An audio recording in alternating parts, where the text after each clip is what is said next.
Hello! Magandang araw uli sa inyo lahat. So may nagpasa sa akin ng video, no? Ito ay si Lester Fowler, the vlogger. Actually, na-reactan ko na ito dati. Ito yung nagtanggol kay Diwata dati. Nakalimutan ko na yung detalye eh. Parang ang pagkakaalam ko, correct me if I'm wrong, ang issue yata ni Diwata doon na parang hindi siya bigyan ng sapat na panahon yata ng munisipyo para maglakad ng papel. Parang ganun yata, no? Nakalimutan ko na ang gusto niya bigyan ng special treatment si Diwata, pagbigyan.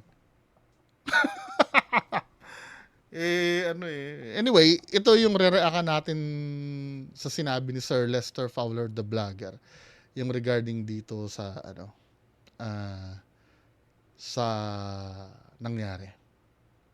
Doon sa pag-aresto, no? Okay, balikan natin tong laban ni Norman sa kanyang mga kalaban. Bali, inobserbahan ko, no, tinignan ko din yung aksyon ng mga kalaban ni Norman Mangusin, aka Leo Marcos. Okay, tama sila na ang mga kaso nito, yung mga sa OFW daw, nung nasa live niya, pinarahan niya, natutulong daw, di naman daw ginamit doon, sa kayabangan, pagsasalita ng mga pangit, sa mga kalaban niya sa YouTube, diba, parinigan nila. Ngayon, ito, nakakulong na yung tao. Hindi ngayon matanggap ng mga kalaban ni Norman na may kumampi. At maraming kumampi kay Norman. Ngayon, binabatikos din nila pati yung kumampi kay Norman. Actually, partially tama siya, no? Tama siya. Tama naman. Hindi ko kukontrahin yun. Yung sinasabi siguro na na yung binabatikos din nila, pwede, no? Pwede. Pero more on ini-educate kasi namin eh. Kasi alam mo sir, kapag hindi mo i-explain at hahayaan mo yon, magiging epidemya na naman kasi yung yung following ni Sir Norman Mangusin eh. At babalik na naman uli do sa cycle na may maniniwala na naman, 'di ba? May magbibigay na naman, then at the end of the day, magagalit yung pinaniwala niya na naman. Yun kasi yung doon, yun kasi yung part na piniprevent doon. Kasi sa totoo lang, sa mga katulad namin na natutol, no? Sa mga katulad namin na tumutol sa pakikisimpatya kay Sir Norman. Kasi nakakahawa kasi yun eh. Okay lang sana kung ikaw, no? Sinabi mo ganyan. Marami kasing mahawa, at pag nahawa lahat, babalik na naman uli doon sa cycle na may supporter na naman, may na naman, 'di ba, I mean, siguro maintindihan siguro ni Sir Lester Fowler, the vlogger, kung nasundan niya yung istorya. Siyempre, naiintindihan ko din naman, wala kasi siyang personal attachment dito sa issue na to eh. 'Di ba? Hindi niya nasaksihan, nag-iyakan yung mga matatandang nawala ng pera, yung pang-retirement na pera nila ay nawala na, tapos yung mga nagbenta na ng lupa, ng kondo. Kung ako din nasa posisyon niya na hindi ako nag-invest ng feelings dito, maaring ganito din ako magsalita, 'di ba? Pagod na rin akong kumontra sa mga tao na parang ang dating dina-downplay nila kasi yung issue ni Sir Norman Mangusin. Na inisip ko din naman, hindi ko na rin talaga masisi kasi wala silang personal attachment eh. Kumbaga, kakikita lang nila dun sa pangyayari eh. To be fair naman sa kanya, no, pinakinggan niya naman yung side ng mga anti-FLM na marami naman talaga daw na involved na OFW tsaka Pero yung part na kasi, naiintindihan ko na din kasi yun nga, wala siyang hindi niya napag-investa ng feelings itong issue na to. Siyempre, kahit masama yung tao, minsan kapag lumagpas yung kuwasan ng kaparusahan, kasi nakakulong na eh. Sa tingin nila, lagpas yung kaparusahan. May knowledge ka ba sir na kahit nakakulong yan, nakakapag-live pa yan? Mukhang hindi alam ni sir yun, di ba? Kasi ganun yung nangyayari eh. May galamay din sa labas yan eh. Ang nangyayari kasi nung dati, kahit nakakulong yan, nagpapadala ng sulat yan dati. At binabasa nung... As in parang kulto talaga nung dati. Nagiiyakan sila. Pag nagsusulat, nagsusulat si FLM, then bigla nagla-live yan gamit ng ibang pangalan. Ang pangalan dati niya no, na pang live, Ray de la Cruz eh. Pero si FLM yun. Parang ang iniisip kasi ni Sir, ano, pag nakulong tapos na lahat, hindi eh, kailangan i-maintain mo rin kasi eh. Parang ganito yan, ano, pag bumili ka kasi ng kotse, hindi nakabili ka ng kotse, tapos na, may sasakyan ka na, tapos na yung gastusan, hindi eh. I-maintain mo pa yun eh, mag-change oil ka pa, babantayan mo pa yung gulong kung pudpud na, di ba? Para ma-make sure mo lang na maganda yung takbo ng kotse. Hindi naman porket nabili mo na yung kotse, nakabili na tayong kotse, okay na yan. Pwede na natin gamitin habang buhay. 'Di ba? Kaya pinangangalagaan lang 'yon na mag-spread. Pero feeling ko kasi nga naman ano, mas matimbang kasi sa Pinoy yung drama eh. Siyempre, kawawa nga naman si Sir FLM nun, 'di ba? Nang umiyak siya. At kung yun lang talaga ang napanood mo nung time na yun, awa ka talaga. May kumampi kay Norman Espiritu, kay Norman Mangusin. Hindi nila matanggap, pati kumampi kay Norman Mangusin, kinakalaban na rin ng mga kalaban ni Norman Mangusin, di ba? Okay. Kaya may kumampi. Ngayon, hindi ninyo kasi mapipigilan kung anong desisyon ng tao. Parang kayo, desisyon ninyo yun. Kalabanin si... No.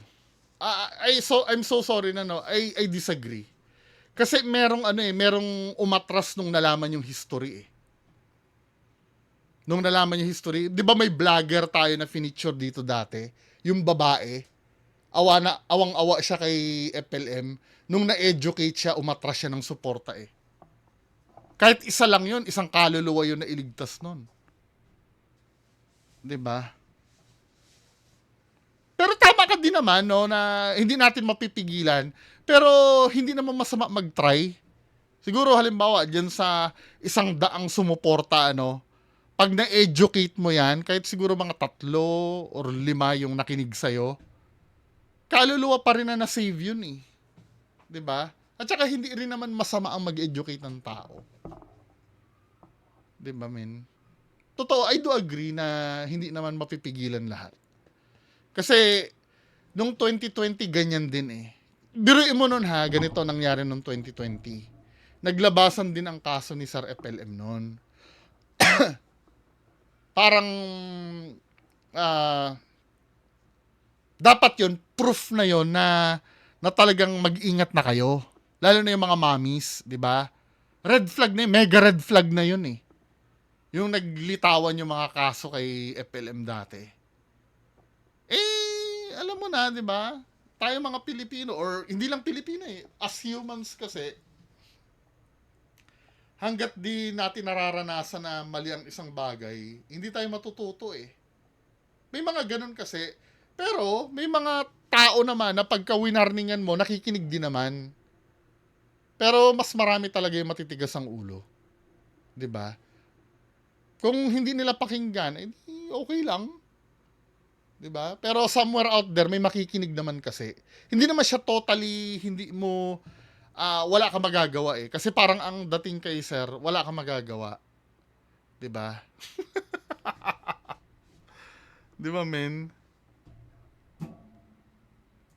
Norman, desisyon din ng ibang tao na dapat irespeto nyo na sa tingin No, hindi maaaring irespeto 'yon, lalo na kung lalaglag sa bangin yung yung kapwa mo.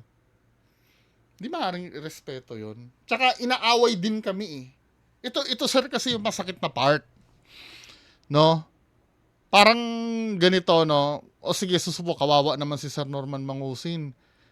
Ito kasing sila ganito eh, sila bungo kasi masasama ang ugali. Alam mo yon, yung parang yung ikaw na nga yung nagsabi ng totoo, ikaw pa yung aawayan. Siyempre, kailangan din naman namin ipagtanggol yung sarili namin. Hindi naman pwedeng hayaan. Siguro may mga time na tama ka na pwedeng hayaan yung talagang naka-welding na yung puso kay FLM, ano. Pero hindi rin naman kasi masama na sagutin yung binabato din sa mga kaaway ni FLM, 'di ba? Bakit yung inaano yung tao? Bakit nyo kinakagalitan? Tumulong yan ng pandemya, 'di ba? Siyempre, sasagutin din namin, uy, tanga, anong tumulong? 'Di ba, men? Eh, ewan ko no kung anong... Naiintindihan ko siya, to be honest, pero yun siguro ang problem kay Sir, wala kasi siyang... Hindi niya naranasan yung yung lumaban dito eh. I'm so sure si Sir, alam niya naman siguro ang tama at mali, ano. Lalo na pagdating sa politics. I'm so sure may opinion ka rin sa politics. 'Di ba? For example, no? Si Juan, alam mong magnanakaw si Juan. Pwede ka rin naman magsalita na naku, wag niyo iboboto yan si Juan kasi 'di ba maraming issue yan. Wag nating isugal kay Juan yung kapalaran ng Pilipinas. Kasi may maraming kinakaharap na kaso yan. 'Di ba? Sa akin kasi valid yun eh. Kahit pa sabi mong, nandiyan na naman yung mga mamimiloso po eh. Kaso lang naman hindi pa naman napatunayan. The fact kasi na nakasuhan ka, oo, pwedeng inosente siya doon sa kinaso, pero yung katotohanan na ang daming na isampasang na kaso sa kanya, hindi mo naman pwedeng imbentuhin yung kasong isasampa sa iyo eh. Na lahat ay pumasok sa fiscal. Okay lang sana kung halimbawa yung mga kinakaso sa kanya nare-reject ng fiscal eh. Pero pumasok eh. Uma-attend ng hearing eh. The fact na nagkaroon ng probable cause yung mga kaso nun, abay mag-isip-isip ka na. Huwag mong isugal ang Pilipinas sa ganung tao. Oo, pwedeng inosente siya doon sa mga binibintang. Paano kung hindi? 'Di ba? Mas magandang mamili na lang tayo ng iba. Na sigurado talaga na malinis ang record. Kahit din naman sa sarili mong anak, 'di ba? Let's say halimbawa may nag-a-apply na yaya ng anak mo. 'Di ba? Yung nag-a-apply na yaya ng anak mo may kasong kinakaharap na ng molestya ng bata. Siyempre, kahit na hindi pa guilty yun, alam nga sabi mo, hindi pa naman guilty yan, sige, i-hire natin. Siyempre, mag-aalala ka sa anak mo, malay mo kung totoo. Di ba, men? Ano ba ibig ko sabihin? Kung may chance na may maligtas tayong kaluluwa kasi, hindi naman siguro masama na gawin yun. Di ba? Hanggat may nakikinig sa iyo habang nag-e-educate ka ng tao sa mga ganitong bagay. Nagtataka nga ako eh. Alam niya naman na maraming mali sinabi niya alam niya naman na maraming mali kay Sir Norman Mangusin. Pero bakit pinatitigil niya yung mga tao na against kay Norman Mangusin? Doon ako naguguluhan. 'Di ba? Parang sobrang ironic.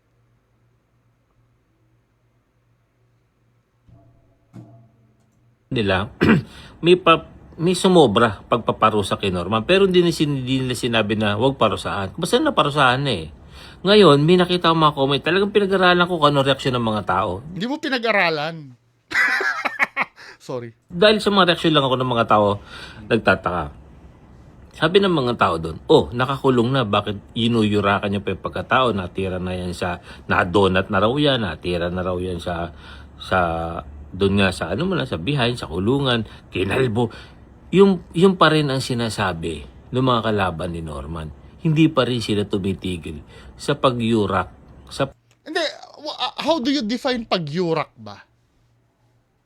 Pagyurak, pag ini-educate mo yung mga naging kasalanan ni Sir Norman Mangusin? Pag sinasabi mo yon? Hindi, paano pagyurak ba yung yung inaano. Kasi yung pagyurak diyan hindi mo kasi naranasan na habang nakakulong si Sir Norman Mangusin kung ano-ano pa rin ang pinagsasabi eh. 'Di ba? Pero at some point mukhang tama ka naman doon na yung yuyurakan.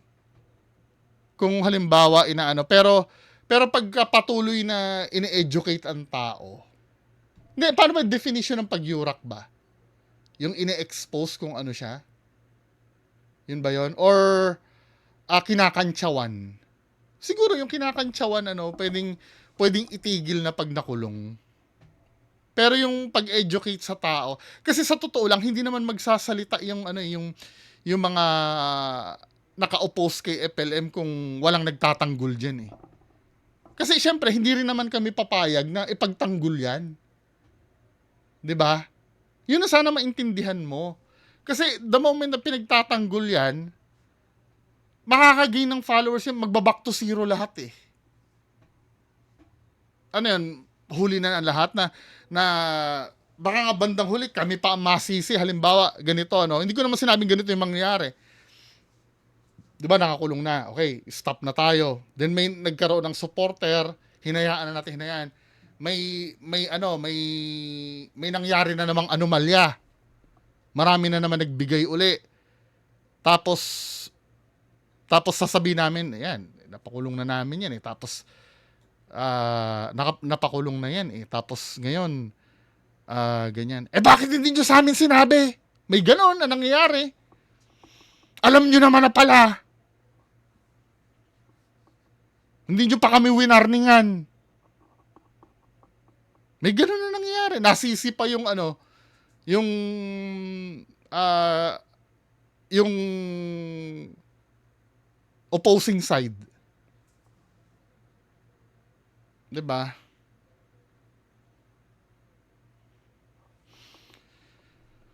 Pagkatao hindi na ko basa yung kaparusahan sa ginawa niya makulong siya, ngayon nakakulong na siya.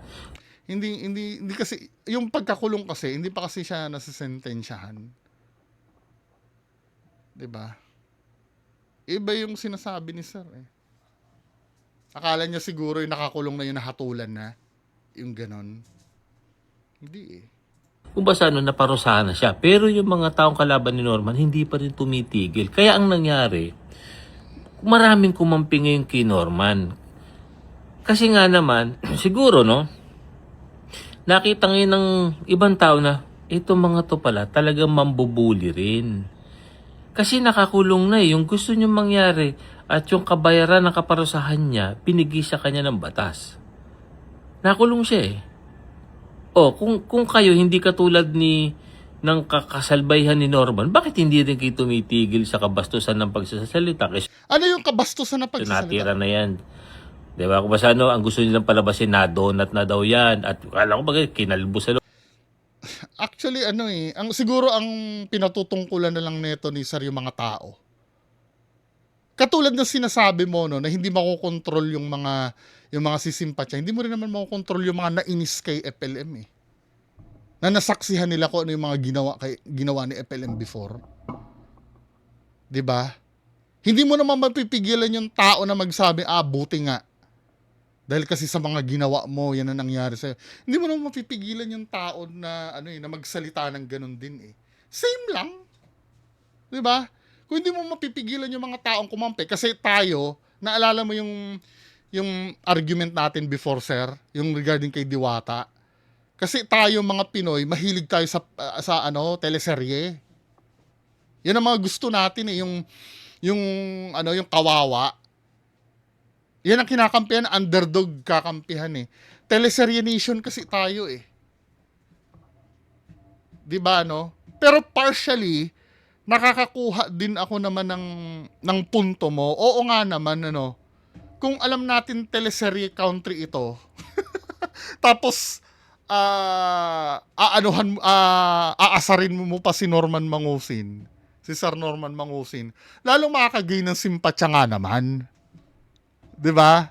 Nakukuha ko naman yung punto niya. Pero, ano eh, hindi mo kasi mapipigilan, sir eh. Katulad nung sinabi mo, no, may nagsimpatya. Hindi mo mapipigilan simpatya dahil naawa nga eh. Pero hindi mo rin mapipigilan yung mga taong magsasalita ng buti nga sa'yo. Ganyan na nangyari sa'yo. Kasi nasaksihan nila kung paano magmayabang si FLM eh. 'Di ba? Nasaksihan nila eh kung paano magyabang, kung paano magpalabas na siya yung makapangyarihan sa lahat, na siya ay Panginoon. Sinabi niya 'yan. Kaya hindi mo mapipigilan yung tao din na magsalita laban sa akala ko ba Panginoon ka? Eh dinodonut ka lang pala diyan sa loob, 'di ba? Yun yung mga yung mga sinasabi. Patas lang, same lang, 'di ba? Pero yung part na parang kasalanan pa namin na mag-educate ng tao, kung yun man kung part man yun ng pangyuyurak yung patuloy na magbigay ng information, kung part man yun ng pangyuyurak na sinasabi mo, parang kami pa yung may kasalanan pag ganun ang ginawa. Ay hindi naman kami papayag nun. 'Di ba, sir? Pero doon sa sinabi mo na yung aasarin pa, yung bubulihin pa. I think medyo tama ka naman, 'di ba? Kasi makakadagdag nga naman ng simpatya 'yon. Para nag-a-add ka ng fuel sa fire, pero hindi katulad ng sinabi mo, hindi mo rin talaga mapipigilan. Lalo na kung nasubaybayan mo yung rise ni Sir Norman Mangusin. Kung ano siyang tao, yung parang parang unbeatable siya. I'm so sure ito baliktarin natin ang sitwasyon. Baliktarin natin ang sitwasyon. Wag naman po sana si Sir MG naman na nakulong. I'm so sure ganyan din ang gagawin ng mga supporter ni Norman Mangusin eh. 'Di ba? Same lang. 'Di ba? Baliktarin mo yung sitwasyon, ganyan din ang gagawin ng mga supporter ni Norman Mangusin. Hindi rin magbabago. Parang lang to eh. Yung pinipigilan mo, katulad nga na sinabi mo, no? Para tayo pupipigil ng ulan dito, same lang ang mangyayari. Ang tanong, pag dumating kung ganun yung nangyari, kabaliktaran, ganyan din pa kaya ang sasabihin mo. 'Di ba? Anyway, mga kababayan ko, so yun lang. Naiintindihan ko naman siya. Naiintindihan ko naman. Kaya lang, siya kaya, naiintindihan niya kaya tayo. Magandang araw sa inyong lahat. Bye-bye.